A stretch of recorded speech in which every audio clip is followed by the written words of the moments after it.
La salvación completa que Dios efectúa, desarrollando las preguntas de la lección 1.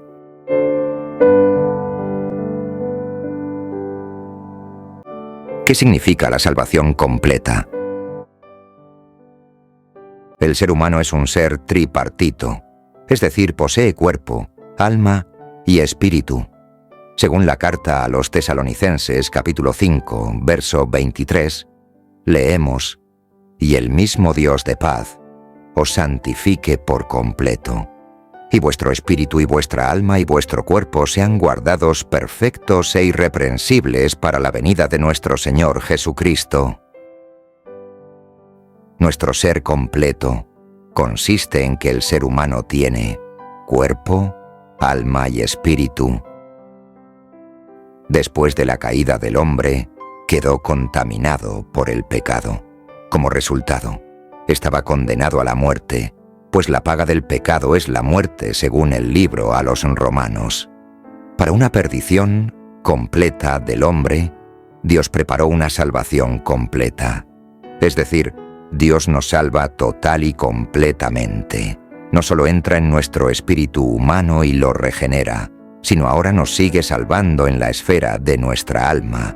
Es decir, nos salva de lo que somos, de nuestros hábitos, del hábito y dominio del pecado, de nuestro temperamento, y nos está transformando a su misma imagen.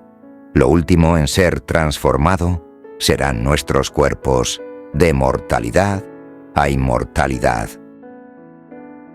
Tal como Pablo lo dijo en la primera carta a los Corintios, capítulo 15, versos 51 y 52.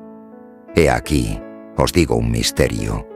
No todos dormiremos, pero todos seremos transformados, en un momento, en un abrir y cerrar de ojos, a la final trompeta.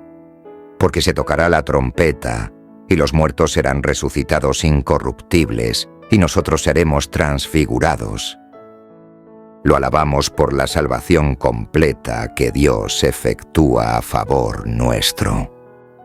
Gloria a Dios. Segunda pregunta. ¿Por qué y de qué necesitamos ser salvos?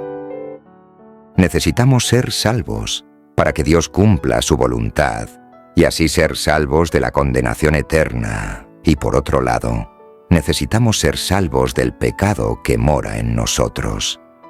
Eso implica ser salvos de lo que llegamos a ser después de la caída del hombre. Pecadores. Tercera pregunta.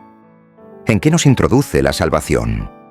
Una vez salvos por medio de la regeneración, nacemos de nuevo y somos introducidos en el cuerpo de Cristo, la Iglesia. Descubrimos entonces que ya no somos personas individuales, sino que pertenecemos al cuerpo de Cristo, tal como leemos en Efesios 3:6 que en Cristo Jesús los gentiles son coherederos y miembros del mismo cuerpo, y copartícipes de la promesa por medio del Evangelio. Cuarta y quinta pregunta. ¿Por qué Dios desea salvarnos? ¿Y por qué solo Él puede hacerlo? Él no lo salva porque usted sea bueno, porque si fuera bueno, usted no necesitaría la salvación. Pero por cuanto todos pecaron, están destituidos de la gloria de Dios.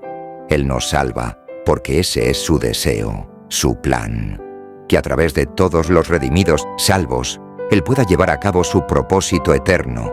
Delante de Dios, solo uno clasifica para ser el Salvador, y es Cristo Jesús, el Dios encarnado. Sin pecado, quien se dio como sacrificio por todos, para que todo aquel que en Él crea no se pierda, sino tenga vida eterna. Sexta y séptima pregunta. ¿Cómo nos salva Él? ¿Y qué necesitamos hacer para ser salvos?